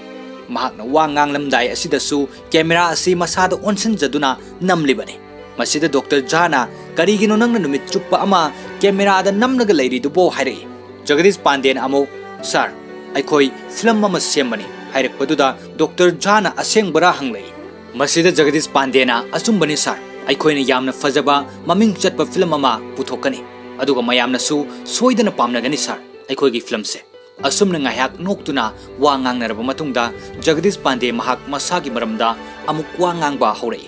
ꯑꯩꯒꯤ ꯃꯤꯡ ꯖꯒꯗꯤꯁ ꯄꯥꯟꯗꯦ JP ꯀꯧꯏ ꯑꯩ ꯃꯤꯠꯀꯤ ꯀꯦꯟꯁꯔꯅ ꯅꯥꯕꯅꯤ optic नाब glaucoma अगी मिट नाकल अमा हौजिक उद्रे था अनि लेरगा अगी मिट की सर्जरी तौननबा लेपे अदुगा अगी मिट नाकल अमा सिसु तपना तपना उरकलरोय हाय ऐसे मतम पुम्नमक्ता भोजपुरी फिल्म माई पांगना पुथोकपा यामना पाम्बा मिसकने ममिंग लेरबा रवि किशन गुम्बा मनोज तिवारी गुम्बना कुम्बा अदुबो मसी ओइथोक्त्रे अदुबो मेनीगा पुल्लगा अगी फिल्म से हौजिक यामना कन्ना सेमगलकले मतांगसिदा मेनीना अमुक डॉक्टर जादा सर मसिगी फिल्म से ऑस्कार विनर ओइगदौरिबा फिल्म नि हाइना हाइरई डॉक्टर जाना सोइद्रबने हाइना हंगलई मेनीना अमुक डॉक्टर जादा अदो सर अखोइगी फिल्म सिदा करंब स्टारना कुमगदौरिबगे हाइबदो सर खंगबिरबरा हाइना हाइरई डॉक्टर जाना कनाना कुमगदौरिबा हाइना हंगलकपदा इमानुएल राजकुमार जूनियर ना कुमगदोइनी हाइना नोक्तुना मेनीना खुमलई डॉक्टर जाना मेनीदा मागी मरमदा मयामदो वा ngangnanaba अमुक हाइरई मसीदगी मेनीना हौगत्तुना अइगी मिंग इमानुएल राजकुमार जूनियर कौई ओस्टियो सारकोमा हाइबदी सरुगी कैंसर मरम ओरगा अइगी खोंग असि हौखिबा चही खरगी ममांगदा कखरे वाफम असि हाइरगा मेनीना महाकी खोंग अदु मयामदा येंगहले अदुगा अमुक हाइरई अइगी खोंग असि कखरबसु अइ माइ पाकना लांथेंगनरगा हिंगली अदुगा सर अइ रजनीकांत कुमना एक तोबो पामे अइना फत्तबा मिसिंगदा फुगाइरगा heroin कनबा अइना नुपीदुगी ngak selaga leibado ai pame tasengna hairabada asengba hero ama oiba pame asumna hairaga famthaki menigi wafam sida mayamsu noktunu khubakoi aduga counseling asi loiraduna kiji basu yumda hannana bagari ngaiduna leiringaida meni sumagi bike adu thogduna thoglaklaga kiji gi manakta khamduna asumna hairei karigino khangde aigi bike se nangi nanak yobada hekta choktharaga lepkhiba नंग सिबु तसेंगना alien ओइरबा जाला हाइना हाइरई किजीना वा अमता nganगदना तुमिन लै मेनीना मागी गाड़ी अदु start तौदुना लाओ अइ थिनबिरम लगे अइना नंगबु मतम खरदि ngak सेनगनी अइबु थाजौ लाओ असुमना हाइ किजी सुमेनीगी इचम चंबा इंगाव ngaw मागी वाखलसे खर खंगलकपदगे किजी गाड़ीदा तोंगदुना मखोय अनि लंबीदा लाकमिनरी लाकपगी लंबीदा वारी सानरी मेनीना हाइ किजी मसक खंगदबा मीगी गाड़ीदा तोंगलगा चटमिनरोइदबनी अइना नंगबु किडनैप तौबो ओइरमलबदि नंग कमदौने वाफम असिदा किजीना नंगना अइबु किडनैप तौरदि कदाइदा पुरगा अइबु थमगदौरिबा हाइना हाइरई अइना नंगोंदा हाइगने असुमना मेनीना खुमलगा मफम अमदा पुदुना लाकलगा मफमदुगी फजबदो किजीदा येंगहले अदुगा हाइ मसी सीरियल किलर अमदि सीरियल किसर अइखोय अनिगी ख्वाइदगी चानबो मफमने किजीना सु मफमसे यामना फजै हाइदुना खोइदाना येंगलमे फजद्रने हाइदुना मेनीदा हाइ मेनीना यामना फजै नंगना हाइरिबो वाहिदुमक अइगी एक्सना मफम सिदा हाइखी हाइना हाइबदा किजीना नंगनदि करी पाखुम पीखी हाइना हंगी थैंक यू अइसु खंगी असुमना हाइखी हाइना मेनीना खुमे अदुगा किजीना मागी ऑक्सीजन बैग अदु फमफम अमदा थमलगा नंगी गर्लफ्रेंड सिंगदो मफम सिदा मकोइसु थमखिब्रा हंगी मेनीना थमदे असुमना हाइरगा किजीगी बैग अदुदा मखुत थिलगा मसी एलियन गी स्पेसशिप मसारा हंगी किजीनासु स्पेसशिप असिगी ममिंग पुष्पिंदर कौई हाइना खुमे अदुगा किजीना मतम पुम्नमक्ता महाकना पामजना ताजबा अभिमन्यु बीरगी ऐसे नंगिनी हाइना सैहोबा इसै असि इयरफोन हापतुना ताइ इसै असिगी सैसकपा अभिमन्यु बीर असि अमुक्तंग उनरबदि हाइबगी वाखलदा हिंगलिबिनी किजी अदुगा किजीना इयरफोन अदु मेनीदा पीरगा ताउ हाइदुना ताहले मसी आइगी फेवरेट सॉन्ग नि हाइ मेनीना करंबा फिल्मगी इसै नो हंगी मसीदा फिल्मगी इसै नते एल्बमगी अभिमन्यु बीरना सकपा इसैनी हाइना किजीना हाइ नंगदि इसैसे पामदबरा हाइना हंगबदा अइदि बोरिंग सुई हाइरगा मेनीना इयरफोन दु लौथोक्तुना पी किजी साउरप तौई मसीदा मेनीना करिगिनो अइगी गर्लफ्रेंड नंगना अइंगोंदा साउना येंगलिदि हाइबदा किजीना अइसे नंगी गर्लफ्रेंड नते हाइ मसीदा हौजिकी नते मतम पुंबगिनी हाइना मेनीना हाइ किजीना अमुक कैदोंगैदसु ओइथोक्लरोय high मेनीना नोक्तुना ओइदबा nganglisi yengu hairikpada kijisu lona noksei yumda halaklagasu menigi ingaw ngawjaba mawong mato mahakna haikiba wahai singning singlaga kiji noksei aduga mathang sinda miyoi ama laikhidabagi lining laisolge thauram ama church ta pangthokpa yaurumbadagi thoklaklaga meni jagadish pande amade kiji basu makoi ahum lambida gari tongduna halakle kijina meni aikhogi yum yore सिदा लेरे हाइदुना गाड़ी अदु खामलबा मतुंगदा thank you हाइरमलगा कीजी गाड़ी दगी कुमथे अदुगा मेनीना कीजीदा नंग करी फिरेप लौरगे film दुदा नंगना heroine कुंबदो यारबा नत्रा असुमना हाइरकपदा कीजीना यारे अदुबो condition अमदि लई असुमना हाइरगा कीजीना मेनीदा पेन ड्राइव अमा पी अदुगा अमुक सी हाना नंगना ताखिगदबनी हाइबदा मेनीना बोरिंग सुब इसैदुनी हाइना हाइरई अदुदा अमुक कीजीना नंग हीरोइन पाम्बा नत्रा सी नत्रदी नंगी चॉइस अमता लेते हीरोइन पामलदी नंगना मसी तागदबनी हाइरई मेनीना अमुक फिल्म दी हौद्री सावबदी हौरे नंग आइगी हीरोइन सोइद्रबनी असुमना हाइरगा कीजीगी ऑक्सीजन सिलेंडर अदुदा अमुक मेनीना नोक्तुना ब्रो पुष्पिंदर कीजी से सेक्शन न सेनोको बाय हाइना हाइरगा कीजी सु नोक्तुना युमदा चंखी अदुगा कीजीना यामना पामजबा आइसे नंगिनी हाइना सेहोबा इसै अदु मेनीना सक्तुना येंगलकपदा कीजीगी ममा लेरंबदुदा इसै सकपा खांगलेप लेपतुना मेनीगा जगदीश पांडेगा मखोय अनिसु युमदा गाड़ी थौदुना चटके युम यौरगा कीजीना पिरकप पेन ड्राइव अदु लैपटॉप ता हापसिनदुना कीजीना यामना पामजबा इसै अदु मेनीना तारे मतम पुंबदा कीजीगी वाखल खंदुना मतोमता नोकचरी अदुगा कीजीसु मेनीगी वाखल खंदुना तले तुमिन नोकचे मथंगी सिंदा मेनीगी मरुप जगदीश पांडेगा मागी नुंगसी जरिबि नुपी अदुगा खदनरबा मतुंग कीजीगी युमदा सिन्नसी अमुक उतले सिन्नसीदा कीजी मपा अमदी ममा पुन्ना चाक चामिनरी कीजीदी मेनीगी वाखलदा इताउ ताउदुना चाक चाबदा पुकनिंग चंगलमदे कीजीगी मतौसी ममा अमदी मपासु खंगी मचानुपीगी मोंग मतवसी येंगदुना लई मतांगसिदा मेनीगी मेसेज अमा लाई मेसेज अदु कीजीना येंगबदा आई नंगी रूमदा लई हाइदुना इरम्मे मदुदगी कीजी नोकलगा हौगतुना मागी कादा चंगलक्तुना येंगलिंगैदा मेनी चंगलक्तुना कैदौरिनो आई थीरिरा हाइरई कीजीना अदो नंग सिदा कैदौबा लाक्लिनो हाइ मेनीना आई नंगी इसैदो तारे यामना फजै मसी अभिमन्युगी यामना लुबा इसैनी हाइरई कीजीनासु अभिमन्यु बीरगी सेम्बा लोइसिनखिद्रबा इसैनी हाइ मेनीना अमुक हाइरई अनौबा आर्टिस्ट सिंगसी मखोइना थाबकसी हौरगा हेक्ता लोइसिनदे रजनीकांत सार होइदी महाकना टास्क अमा तौबा मतमदा अनि लोइसिनबनी असुमना वारी सानरिङैदा जगदीश पांडेना मेनीदा कॉल तौरई अदुगा कपलगा हाइरई आई हौजिक मनुंगदा चंगलगा लेरे हाइरकपदा मेनीना आइसु मफमदुदा मिनिट 10 मुक लेरगा यौरकलनी कपकनु हाइ अदुगा फोन अदु थम्मे अदुगा कीजीना माना कपगा हाइरईदो करीनो हाइना हंगी युमदा येरुम थोमजिनगदौरिबनी हाइना मेनीना हाइबदा कीजीना करी हाइबा हंगलई मेनीना नंगसु चलुसि लाउ हाइरकपदा कीजीना आई चटपा ngamloi मेनी इमा अमदि इपा मखादा लई हाइना हाइरई मिनिट 10 खक्तनी हाइदुना लाकमिनरी जगदीश पांडेदी वाखल यामना नुंगाइतना लेरमे महाकना वाखल नुंगाइत्रिबसी मागा नुंसिनजबि नुपीदुगा काइनखिबदगिनी अदुगा मखोय अहुमना हौजिक लैरिबसिना जगदीश पांडेगी नुंसिनजबि नुपीदुगी युंगी ममांगदनी मखोय अहुमना लाक्लिबसे अतैगी नते युमसिदा जेपीगी गर्लफ्रेंड अदुगी तुम्फम कादुगी थोंगनाउदा येरुम थोमजिनदुना लमन खुंगनी हाइदुना लाक्लिबनी जगदीश पांडेनसु लमन खुमद्रि फावदी थामोइसे इंगलरोय हाइदुना थोंगनाउदा येरुम थोमजिली अदुगा कीजीदसु नंगसु थोमो हाइना हाइ थोंगनाउदा पाले हाइदुना हराउरिङैदा थोंग हांदोक्तुना नुपीदुगी ममा ओइना थोगलक्लगा कैदौरिनो हंगलई मेनीना नुपीदुगी ममादुदा मैम नंगी नचा नुपीदुना आइगी मरुपसिगी थामोइ काइहल्लमले अदुना नखोइगी युमसे थुगाइगे लाक्पने इमुंगदा चंगबिरो हाइ अदुगा ममादु चंखिदुना लेप्तना थोंगनाउदुदा येरुम थोमजिले अदुगा मेनीना कीजीदा आई अभिमन्यु बीरगा उनरगा मागी लोइसिनदबा इसैदो लोइसिनहनबा पामी हाइरकपदा मदो ओइथो अरोय हाइना कीजीना हाइरई कैदौबगी ओइरोइदोइनो हाइना मेनीना खुमलकपदा कीजीना आइना कयारक हना उननब होनबदा उनब फंगदना निंगबा कायरगा तोक्लबनी हाइरकपदा मेनीना मसक सुंखंग खंगनद्रिबा सुंगु उनद्रिबा फावबदा अरोइबदा लोइना उनरकपा ngaktani कैदौबगी उनब फंगलोइदोइनो हाइना हाइ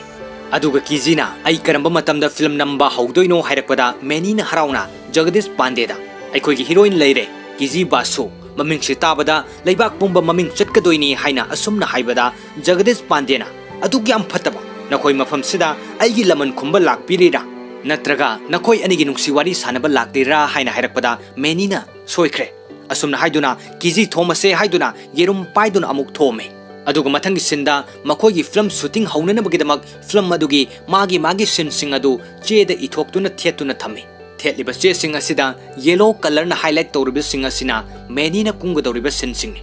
अदुगा ऑरेंज कलर असिना अइना कुंगदब सिन्नी हाइदुना जगदीश पांडेना केजी दा ताकले अदुगा मखोय अहुम मागी मोड फोंदोकनरक्तुना वारी सानरबा मतुंग शूटिंग स्पॉट ता जगदीश पांडेना Rajni arrives dreams revive film असिगी shot number 1 take number 1 action हायरगा मेनी ने एक्टिंग तौदुना फिल्म असि नंबा हौवे तोंगान बा स्पॉट सिंग दा चत्तुना हराउ तयामना मखोय फिल्म शूटिंग असि मखा चथरे अदुगा शूटिंग की सीन असि लोइसिंदुना बैकग्राउंड दा केजी की खोंजेल दा वा ngangle अदुगी मतुंगदा अइखोय की अकीबा वाबा मा लाखे जगदीश पांडे की मिट की ऑपरेशन तौखी अदुदगी महाक मिट अनिमक ओखिद्रे अदुबो पुमनमक ओइरबसु अइखोयना फिल्म असिमदि सोइदना लोइसिनसि हाइदुना अचेतप फिरेप अमा लौमिनखि अदुगा मथंगी सिंदा अतोप्पा मियोइना कैमरा फायहंदुना फिल्म शूटिंग अदु मखा चथखि केजी बासुदी हक्चांगी फिवम सुखरा फत्तबना शूटिंग मनुंगदसु यामना तोइना हॉस्पिटल दा मसा येंगथोखि असुमना मथंगी सिंदा केजी बासुगी युमदा उतले सिन्नसिदा केजी मपा अमदि मेनी पुन्ना चाक चामिनरे अदुगा केजी की ममाना अवाट अपा हापना मेनी दा नंगदि करी थबक तौरिनो हाइना हंगलकपदा मेनीना अई एस्ट्रोनॉट नि मथंगी चयोलदा अई नासादा चटकदोइनी हाइरकपदा मपासु केजीसु ममित लाउथोक्तुना येंगनै ममानसु ngakna kari nang scientist ne haiba haina hanglai masida menina amuk nateda aigi ipadu paisa yamna paiba misakni aduna aina thabak tawbagi kana balaite haire meni gi wafam sida kiji gi mamana amuk thabak ama toksin badi phai nahak pikta pigli ba angang su oidre asumna hairam laga atoppa kada sangki aduga kiji na amuk meni da kari gi no nangna phagi tawri dubo haire menina nangi wakal nuaina na ba nangna harauna na ba phagi tawbani सिगी चानब सिनतबा अतोप्पा चानब अमता लेतब्रा सिदी थुम नमदे हाइना हाइरकपदुदा केजीगी मपाना मागी नुपीदा सिगी अलुसे Emmanuel ना नुंग चप मानरे थुंगा अमता नमद्रे हाइरिने असुमना हाइबदा केजीगी ममाना मेनीदा नंग चानिंग तरब्रा हाइना हंगी मसिदा मेनीना अतोप्पा वाफमदो ओइना थैदोकलगा KG सि नुमिदांगदा reality show लोना येंगबसे खंगदब्रा माना पांबा कंटेस्टेंटदा vote पिरमबगिनि से हाइदुना फोनदु ममादा येंगहले अदुगा KG मपाना अमुक अइना चही 15 ममांगदगी हाइननब होनरकपने ngasi aigi tanja fangle asumna meni da hairaba matungda KG मपाना ममादा थुम खरा वाले नमदे हाइना हाइरुबदा केजी ममाना चानिंगत्रदि तो चारुनु नखोइदा अइना चादबा यादे हाइदे असुमना सिन्नसि लोइसिलबा मतुंगदा डॉक्टर झा अमदे कैंसर पेशेंट सिंग याउना काउंसलिंग प्रोग्राम अमा चथरे केजी सु मफम असिदा याउरे डॉक्टर झा न वांगांग निंगैदा मेनी दो हाथु यामना फिंगना चंगलकलगा सर मागी पुंसिसे यामना खुदोंग थिरे हाइरगा केजीबु हौगलो लाओ हाइदुना केजीबु मखुत पाइदुना पुथोके डॉक्टर जादे करी तौरे मेनी हाइदुना ngakna lehoi hospital gi mapan da thoklaklega meni na केजीदा ai nangonda karigumba ama utpa pami hai masida केजीना करी तौरगे हंगलकपदा मेनीना Abhimanyu बीरगी इसाइदुना aise ngaurga chatlale ado Abhimanyu बीरगा पाव फाउनब फंगले हाइना hai masida केजीना angakpa amaga loinana yamna haraudame अदुगा मखोय अनि गाड़ी तोंगदुना लाक्लगा मफम अमदा फमदुना अभिमन्यु बीरना मेनी द थारकपा ईमेल अदु यंगलदुना many न पारी dear Emmanuel Rajkumar junior अइंगोलदा mail इरकपगी थागचरी अइगी मपुंग फाखिद्रबा लोसिन खिद्रबा इसैदुना अइगी अरोइबा इसैनी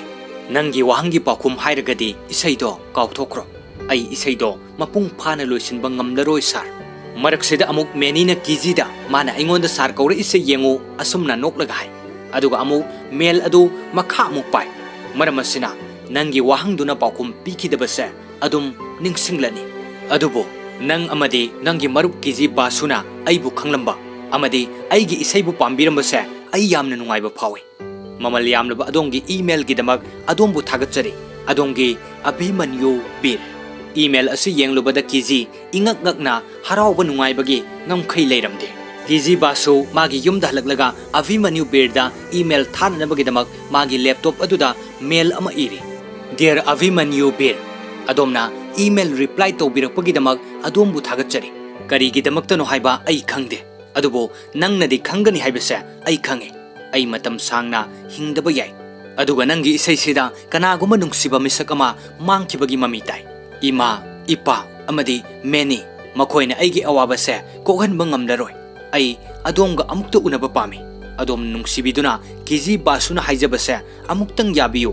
असुमना ईदुना केजीना mahakna matam pumnamakta yamna pamjana tariba aise nangini haina sehoba mapung phana losin khidraba isai asibu semliba amadi saisakliba abhimanyu berda mel adu thaki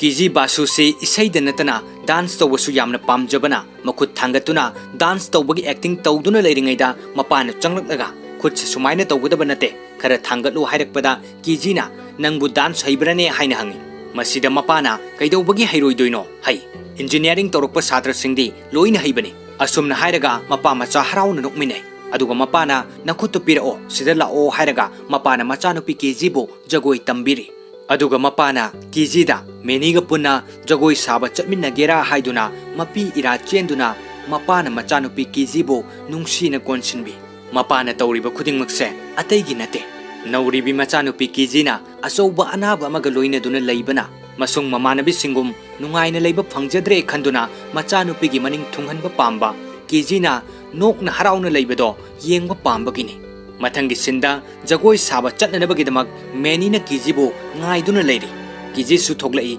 oxygen cylinder adu menina paibiduna magi mamangduda thami aduga makhoi ani lambi da lagli jagoi safam asi yorabada makhoi ani nungsinana harauna jagoi saminaraba matung yumda halaki aduga makhoi ani phone da wari sanari kijina menida hausik ahingi pung ama tare tumasi haina hai menina seri hairakpada kijina seri haise tamil lola haina hanglai mani seri haibadi tamil londa okay haibani asumna menina khumlai aduga kijina amuk meni hausik tagi hauna seri haibase aikoi anigi wahai oirasi haiduna seri kiji basu seri Emmanuel Rajkumar Junior asumna haina duna harau harau wari sanaduna phone adu thamnaki nongaladuna kijina tumba hogolakpada mahaki phone da mail ama lakpagi notification ama lakhi masidagi mahakna laptop ta oina hangdoktuna yengbada avimanyu birna mail adu asumna iraklame dear Miss Basu nangi wahangdugi paukhumdo aina mail da pibada khara lugadawri karigumba matamda achumba asengwa wahai singna nangbu nanthokduna chening hangani adubo nangna Paris ta laklabadi soidana unasi adongi avimanyu bir melasi paduna haraunu mama amadi mapabu kaubada mapana pakhana kari tawrabano haiduna chensilai avimanyu birna tharakpa mel adu yenganduna amukasu paduna mapada tahale kiji harau bagi ngamkai leiramde aduga mamana kiji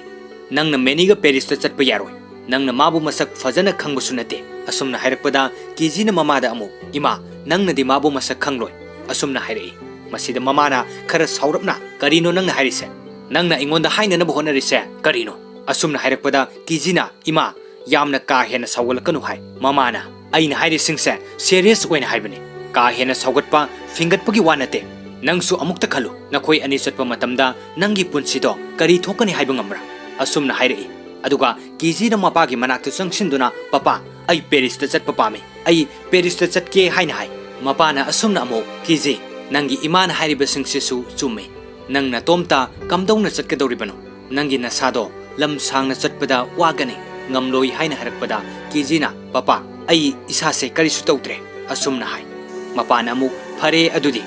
nangi nasado chatpa yagadra haibadu doctor jaga amtang tanaraga yenglasi mahakna karigumba ayabudo piraklabadi chatsi haina harakpada kijido sauduna hogotlaga chatki aduga mamana mapada amu karino nangna nachanupi hairibadubo Dr. Jana chatpagi ayabudo piraklabadi karino aikhoina tawdusibo asumna hairakpada thoglakpu khudingmakto thengnaba tabani haina hai aduga mathang sinda hospital da chatuna Paris chatnabagi matangda Dr. Jaga wari sanari Dr. Jana hai nakhoina chatpagi matangse aina haibangamde masida kijina doctor na aigi PET scan gi report tu normal oire hai khitaine asumna hairakpada Dr. Jana aina haibadi report yengbo matamduda cancer do khara control tawraga leire haibani asumna hairai kijina amuk doctor aina chatoisi numit kharani khaktagini ai mafamduda matam pombagi oina leigadaba nate asumna hairai adubu aina nangwanda nangna tomta chatpagi ayabadudi piba ngamloi haina Dr. John hairakpada kijina ai tomta chatkadaba nate meniga punna chatminagadabani hairai wafam sitabada Dr. John kari meniga chatminagani haiba nanga meniga nakhoi ani khak chatkadaba oirabadi aina ayaba piba sungam ngamloi adubu condition amadi lei karamba condition no hairgadi nangi imaga nanga punna chatminagadaba oirabadi aina ayaba piba ngamgani asumna hairakpada kijina mamagi manakta changsinduna harauna इमागा आइगा चलगे पापा मसिगी idea सिना ख्वाइदगी फरे इमा नंग Paris हाइबा मफमदो अमुक फाउ उरमखिरोय हाय ममाना करीनो आइना मफमदुदा चलगा तौदुसिबो असुमना हाइदुना सिन अदु लोसिनखिदुना कीजीगी युमदनी अमुक उलकलिबसे कीजीना फमदुना लेरिङैदा मेनीना थोंथिलै मसिदगी कीजीना थोंग अदु हांदोक्लदुना मेनी इमुंगदा चंगलक्लगा हेलो कीजी बासु हाय कीजीसु हेलो जूनियर हाय अदुगा मेनीना मागी फोन अदु कीजीदा यंगहंदुना पेरिस चटनबगी टिकेट बुक तौरे जमशेदपुरदगी रांची फावबा हाना चटलनी रांचीदगी दिल्ली फावबा अमुक अदुगा दिल्लीदगी पेरिस तमना स्ट्रेट चटकदबनी असुमना हायरमलगा मेनी युमदा चटख्रे कीजीदी पेरिस चटुना महाकना यामना पामजबा सेमबा लोसिनखिद्रबा इसै अदुबो सेमलिबा अमदी सैसक्लिबा अभिमन्यु बिरिगा सोइदन उनबा फंगनी हाइबगी वाखलदा हरावबा नुंगाइबना थुमतलमै अदुगा बैकग्राउंडदा कीजीगी खोंजलदा अमुक वा nganglakli मेनीना इबो मतम पुम्नमक्ता आइगी माइथोंगदा मिनोक तमले महाकसे आइगिदी थामोइगी लैनानी अदुगा खंगौदना कीजीगी हक्सांगी फिबम असि का हेना सोक्सिलपन मरम ओरगा कीजी हॉस्पिटलदा पुखतुन लाइकनकी कीजीगी ओइरक्लिबा फिबम असिदा कीजीगी ममा अमदी मपा हाइनिंगाइ लैतना अवाबा ओइरमे पीना अरोय अखम नाइदना सिनथकी कोना थंगदा कीजी ज्ञान लाक्तुना हक्सांगी फिबम खरा फगलकपदा मपा अमदी ममा खरा मकै हराउजकी अदुगा कीजीना मपादा मेनीदी हाइना तपना हंगलै मा मपांदा ngaiduna lehori mana nanga unaba pami haina mapana haibada कीजीना मंगक अदु हाय अदुगा मपादुना मपानदा थोलकपदा मेनीना चंगसिनदुना कीजीदी कमदौरे हाइना हंगी मपानसु फगले अदुबो माना नंगबु उनबदी पामद्री हाइना हाय असुमना मपाना हायरकपदा मेनीना आई मागा उनद्रबसु आई मफम असिदगे आई चलोय हाइना हायरगा फमदुना लै मसिगी मतुंगदा कीजीसु हक्सांगी फिबम खरा फगलक्तुना हॉस्पिटलदगी युमदा हलखि तुमलमदाइदा मपाना मसानुपी कीजीगी मनाक्ता चंगलक्तुना मसाबु यंगसिनबिरी तंजासिदा मेनीना कीजीदा कॉल तौरई कीजीना फोन पाइखतबा अदुदा मपाना मेनीगी कॉलनी तौरक्लिबदो हाय कीजीना आई सुखंगी पापा आई हौजिक हक्सांग खरा नुंगाइत्रि अदुना फोन पाइनिंगते हाय अदुगा मपादुसु चटख्रे कॉल अदु हंजिन हंजिन तौरक्पदगी कीजी फोन अदु पाइखतले कीजी बासु नंग नसा नुंगाइरब्रा हाइना मेनीना हंगलै कीजीना इसासे इनुंग नुंगाइत्रि हाइना खुमे मेनीना हौजिक नसादु करी तौगे हाइना हंगबदा कीजीना हाइरे आई पेरिसता चटप पामे अभिमन्यु बिरगा उनबा पामे अदुगा ऐसे नंगिनी हाइना सेहौबो इसैसे करीगी मपुंग फाना लुसिनद्रिबनो करंबा मतमदा मपुंग फाना लुसिनगदौरिबनो अदुगा इसै सिगी लोइरकपदना करम हाइना लोइगदौरिबनो वाहिसिंगसे आई मंगोंदा हंगनिंगी मसिगी पाउखुमदो आई याम तानिंगी असुमन वारी साना साना मेनीदो कीजीगी मनाक्ता चंगलई मेनीदी मतम पुंबदा कीजीगी वाखलदा कीजीबु संगदुना सेनदुना त लैजरिबनी कीजी मसा नुंगाइतबदुदा उनबा पामदे हाइबदुदा मेनीना नहान मखै कीजीगी मनाक्ता लाक्तबनी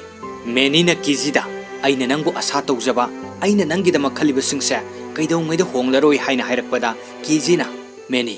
आइखोय अनिसे पुन्ना हिंगमिनबा कैदौङैदा याररोय हाय मेनीना करीगी यारोइदोइनो हाइना हंगलै आइगी हक्सांगी फिबमसिदा आई थाजद्रे हाइरकपदा मेनीना अदु ओइरसु आइखोय अनि मरुप मपांग अमा ओइना तिनबदी याय हाइना हाइरक्तुना मखुट अदु सोकनै अदुगा मखोय अनिगी वाहि ओइसि हाइनकिबा सेरी हाइबो वाहि अदु हाइनदुना नुंगसिना येंगनरे मथंगी सिंदा अमु हॉस्पिटलदा डॉक्टर जागी मनाक्ता वारी सानरे कीजीगी ममाना डॉक्टर जादा हाय मसिगी अंगांगसे मागी ओइरिबा फिबमसिगा पेरिस चटप पामी हाइरी पेरिस चटपगी वाखलदने महाकना हौजि खल्लिसे अतै अमता चंगदे मंगोंदा अखोइना मंगोंदा चतनबा कयरगन हाइरबनी डॉक्टर अदुगा डॉक्टर जाना कीजीदा कीजी नंगी हक्सांगी ओइरिबा फिबमसिदा नंगना हौजिक मफम अदुदा चटपा हाइबसे यामना खुदोंग थिनिंगाइ ओइ नंगी इम्यून सिस्टम असिसु हौजिक यामना सोंथरी असुमना हाइरकपदा कीजीना पेरिसतसु डॉक्टर मयाम अमा लै आई करिसु तौरोये हाइरई वाफमसिदा डॉक्टर जाना आइगी हाइफम थोकपदि आइना नखोइदा हाइरे अरोइबदा फैमिलीगी डिसीजन खक्ता मंगाइरे हाइना हाइरई अदुगा युमदा हलक्तुना मेनीसु याउना पुन्ना मखोइ वाखल तौरी मेनीना करिगुंबा अमा चारगा करिनो तुमिना लेरिसिबो मसिगी वाफमसे फैमिलीगी personal ओइबो वाफमने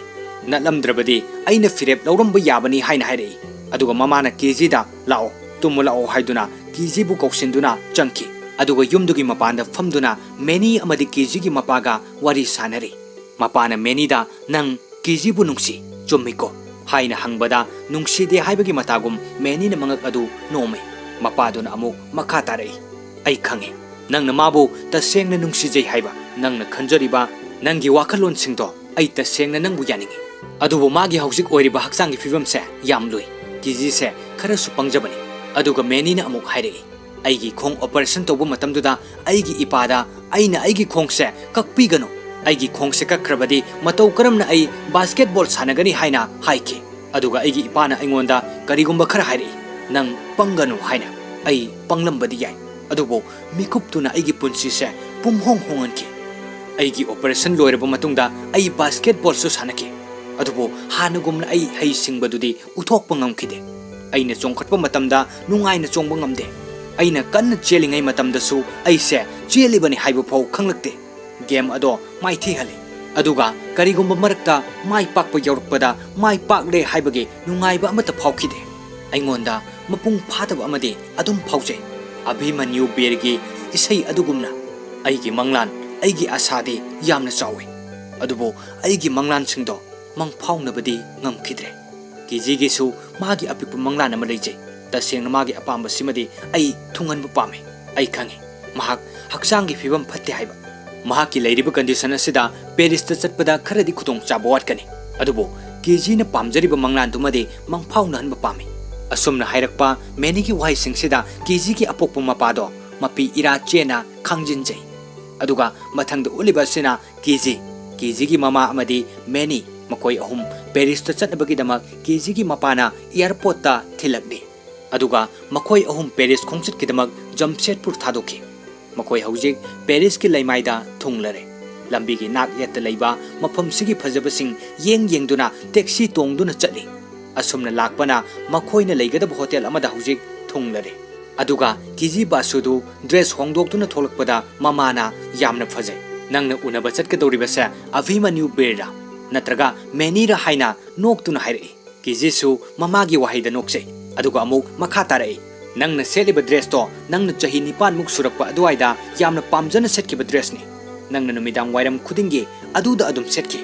Nangna madugi dress to yamna ngaujabani. Aduga kijina mamada adugi dress to ai yam ngaujai. Maramdi ima nangna aigi damakta tubi kiba dress oibanina. Asumna hainaraba matung mama masa fagi kaya su taunaduna nokminarame. Masigi matungda kiji meniga loinana saisakpa Abhimanyu beer unaba lakle. Makhoi anina lakpa matamda Abhimanyu beer adu cold coffee ama thaktuna leirame. Ahanbu unaba maktada Abhimanyu beer na cold coffee thakpa pambara haina hanglai. Makhoi anina thakningte sar haina khumi. Aduga makhoi ani Abhimanyu beer gi manakta changsinduna phame. Aduga Abhimanyu gi lakminnariba miyoiduna hairei. Abhimanyu se alcohol sizinade. Cold coffee se kaktane mahakna thaklise. Aduga amuk Abhimanyu beer na makhoi anida alcohol se liver gi damak yamna fataba poni. Nakoi su thakanu haina hairei. Menina sir kiji basu se sar gi big fan hi haina hairakpada Abhimanyu na nangna kanagi fan haina hanglai. Rajnikant kini haina khumme. Masida Abhimanyu na aisu Rajnikant pu yamna pamjabani haiduna Rajnikant ki acting tawtuna fagi su tawrami.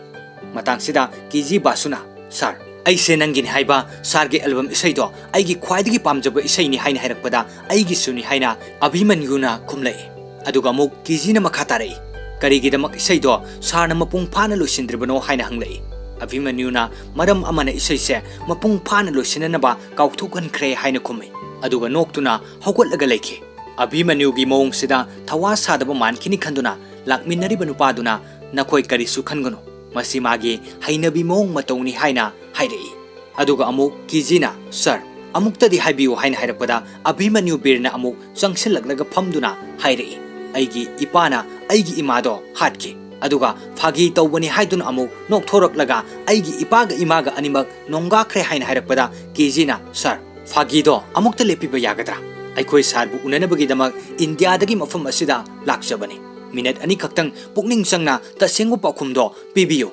Asumna hairaga kijina Abhimanyu da hangi. Sir, karigi damakta sargi isaido mapung phana loisindribano. Masigi isaisi mapung phana ba isaisi gi aroiba sarukta kari maram laibano. Aduga kanagi damakta isaisi sarna ibikibano. Adomna mahakpu tasengna nungsi. Haujiksu nungsiriba natra. Adomna nungsiriba misaktuna lapna chatkibada kaina kibada adom harauna leiba ngambibra. Asumna hanglakpada Abhimanyu na nang khangbra. Sikhraba matungda kari tawi haiba. Kijina खंगदे करी तवी हाइना खुंबदा अभिमन्युना नोक्तुना कमदौना अइना खंगनी अइ हौजिक हिंगलगा लेरी अदुबो अइना सिख्रबा मतुंगदा अइ भूत ओइना लाकनी अदुगा नंगोंदा सोइदना हाइगे अदुगा नंगना खंगलनी अभिमन्युगी थवा सादबा मानबा मवोंग मतौसिदा मेनीना साउदुना चटलसी हाइदुना किजीबु मखुत पाइदुना हौगतलगा चटपा हौवे मतांगसिदा अभिमन्युना कनागुंबा नंग नुंसिजबा मिसक अमा सिखिबा मतमदा नंग नसा नथंता हिंगनबा होनगनी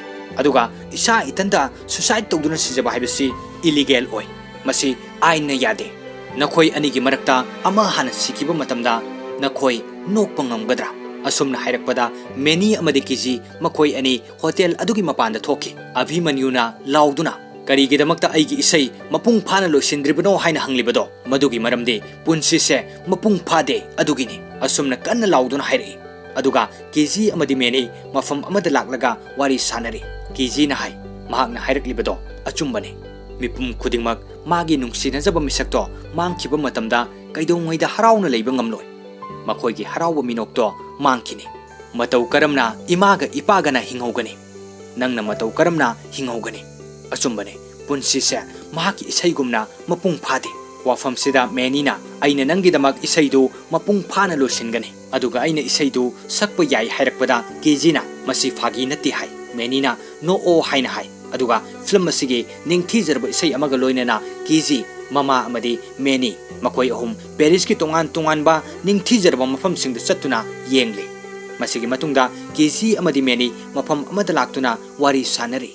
केजी ना हाइ इमानुएल राजकुमार जूनियर अइगी ऑक्सीजन बैग पुष्पिंदर सिना अइगी लंग्स की दमक्ता तंगाई फदबा याउदबा यादबा अमनी अदुगा नंगना अइगी थामोयगी तंगाई फदबा अमनी नंगना इनाक्ता नगना लेबा मतमदा मतम पुमनमक्ता अइगी थामोयगी मिहुलसे फाजनबा ngamdana कन्ना चोंगे इमानुएल राजकुमार जूनियर अइ नंगबु तसेंगना नुंगसी केजीना असुमना हाइरकपदा मेनीदो मकोक लुक्थदुना मपी इरा चेलदुना लei केजीना नंग कैदौरगे अइंगोंद हाइरओ हाइना हाइ मेनीना नंगी नसा येंगबगे हॉस्पिटल दा चत्रिङै ममांगदा अइगी हक्सांगसे का हेना चिकपा फाउरकपदगे अइना पीईटी स्कैन तौदुना येंगथोखि रिपोर्ट अदुदा क्रिसमस ट्री गुमना मंगाल फाउरे असुमना हाइरगा मेनी थामोयगी अवाबसिंगदो उथोक्तना खांजिनबो होनजै मेनीगी हक्सांगी फिबम का हेना सोक्सिलकपगी वाफम असि ताबदा किजीसु अवाबगी मथक्ता हेना अवाबा अम ओइरमे मेनीना अमुक मखाताना अदुबो अइ सिरोय अइ मफम कैदसु चलोय असुमना अइखोय अनि मतम पुंबदा हिंगमिन्नदुना लैखिनि असुमना हाइरगा मखोय अनिमक सेरी हाइना हाइनादुना कपले असुमना सिन्नसि लोइरदुना मखोय हौजिक पेरिस थादोक्तुना जमशेदपुरगी लैमाइदा थुंगलरे युम यौरबदा मेनीगा मखोय अनिसे इशोरना सेना खाइनहलनि खलुबदा किजी मखोल हौना कपलमे मेनीसु हाइनिंगाइ लैतना वाखल वाना कपतुन लै मेनीगी ओइरक्लिबा हक्सांगी फिबमसिदा मेनीगी ममा मपा अमदि मबोक्सु लोइबा नाइदबा पीगा लोइनदुना वाना खांगले मथंगी सिंदा मेनी हॉस्पिटलदा एडमिट तौदुना लै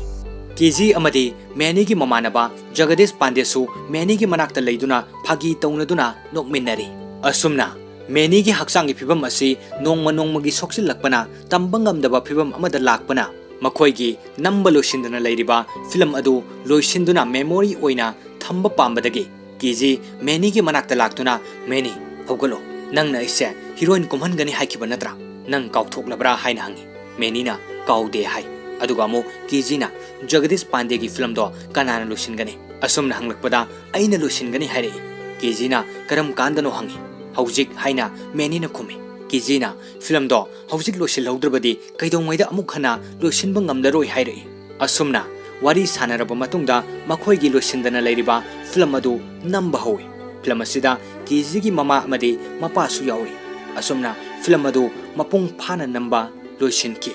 अदुगा हौजिक मेनीना केजीदा कॉल तौरक्तुना केजी नंग हौजिक पायल थिएटर दा लाक्पा यागद्रा हाइरे केजीना करीगिनो करी तौरे हाइना हंगी अइ नंगी मतेंग दरकार ओइरे हाइना मेनीना हाइरकपदगे पायल थिएटर दा केजी लाखि मफमदुदा मेनी फिल्म येंगलंबदगे मसादु का हेना सोक्सिलक्तुना अवाबा फिबम अमदा लैरम्मे अइ युंगी मीदा कॉल तौगे हाइना केजीना हाइबदा मेनीना मी अमता पाउ पिरुनु हाइदुना फोन अदु पिरउ यादे मसीदगी केजीना एम्बुलेंस कौदुना टाटा हॉस्पिटल दा पुखतुना मेनी लाइकनखि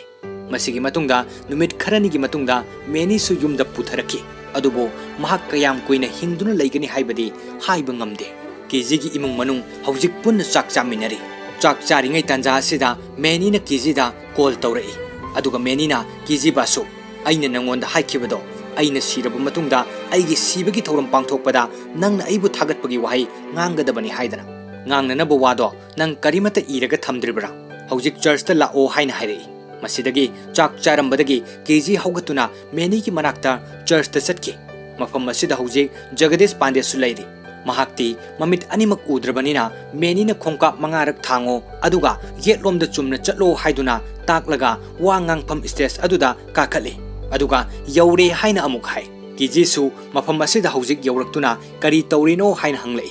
जगदीश पांडेना मेनीदा केजीदा सु हाइख्रो करी तौरिनो हाइबदो असुमना हाइरई अदुगा मेनीना केजीदा अइना सिरब मतुंगदा पांगथोकप थौरमदो अइ इसा यावो पामी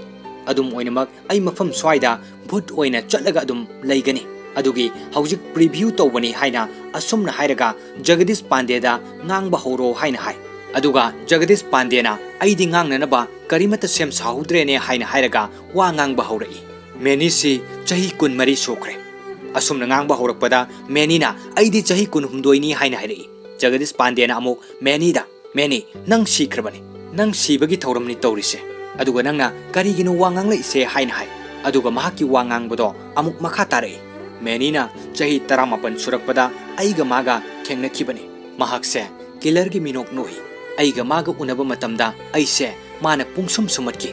अइगी फैमिली से बिहार द लay मेनी अमदी महाकी इबोकना अइगिदि मफमसिदा इमुंग मनुंग ओइना लैबने अइगी असेंगबा इमुंग मनुंगदगिदि मखोइना अइबु नुंगसिबिबा खनबिबसिना याम हेले करी करीगुंबा मतमदा अइना खलै अइगी मिट अनिमक उखिदबसे मसिना ख्वाइदगी फरबने हाइना मरमदि अइगी नुंगसिरबा मरु मेनी लैत्रबा ताइबंगसे अइना अमुक खना उबा पामदे अइगी मिट अनिमक उखिद्रे अदुबो अइना मिट उरिङै मतमदा उखिबा मेनीगी सक्तमदो अइ मतम पुम्नमक्ता कावबा लैतना निंगसिंगनी महाक्ति अइगी थामोइगी असेंगबा ख्वाइदगी नुंगसिबा मरुपने इमानुएल राजकुमार जूनियर माबु निंगसिंगलुबदा अइ थामोइसे पुबा ngamde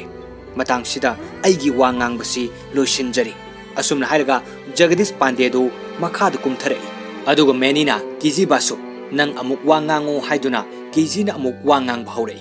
अइना जम्बियादगी जमशेदपुरदा होंगलकपा मतमदुदा अइ याम साउखि अदुगा अकीबसु फाउखि मरमदि अइना खले अइगी नौरिबा पुनसिदा करिगिदमक्ता ऑक्सीजन बैग पुष्पिंदर हापगी तंगाई फद्रिबनो हाइना अइ अंगकपगा लोइनना अकीबा फाउरमे अइना सिख्रबा मतुंगदा अइगी इमा अमदि इपाना करी ओहेउगनी अदुबो इखang khanghoudana नोंगमा अइगी पुनसिदा मेनी लाखि अइगा अहानबा उनबा मतमदुदा लंबीगी मताइदा डांस तौदुना लेरमे मंगोंदगी हेन नुंगाइबा मी अमता अइना थेंगनखिद्रे महाकना मतम पुम्नमक्ता फागी तौदुना अइबु नोखले अदुगा अइंगोंदा पुनसिसे मतौ करमना हिंगनी हाइबदुसु तंबिरमे अदुदगी तपना तपना अइगी मरमगिदमक महाक हिंगलमखि असुमना महाक अइगी पुनसिदा यामना थुना लाकलमलगा यामना थुना अमुक महाक हनख्रे अमुक हना हानगुमना अइ इथंता थादोक्तुना थंबिरमले असुमना हाइरगा केजी फाजिनबा ngamdana कपजरी मेनीसु जगदीश पांडेसु वाही सिंगसि ताबदा थामोय सोकना नुंगाइतना लै असुमना वा nganगबा असि लोइसिनखि मसिगी मतुंगदा बैकग्राउंडदा केजी की खोंजेलदा अमुक वारी लिरि अदुगा चर्चता जगदीश पांडे मेनी अमदी अइखोय अहुम पुन्ना उनदुना वा ngangnखिबा नुमितुगी नुमित निनी सुबदा अइखोय खुदिंगमपु थमलमलगा मेनी ताइबंग पाल थादोक्तुनु चटखि अदुगा महाकना चिठी अमा इदुना थमलमे केजी थाइना ममांगै ngaliङै मतम अमदा निंगथौगी मचानुपा अमगा निंगथौगी मचानुपी अमगा लेरमे मखोय अरोइबदा सिखि मसिगी वारिसे मपु मबेन खुदिंगमकना लिबिबा वारिनि अदुबो मसि मपुंग फादबा अमनि अइखोय करम्बा मतमदा पोकने अदुगा अइखोय करम्बा मतमदा सिगनि हाइबसे कनाना सुलेक्थोकपा हाइबा ngamde अदुबो अइखोय मतौ करमना अइखोयगी पुनसिसे हिंगनि हाइबसिदि लेपथोकपा ngami मरमसिना केजी बासु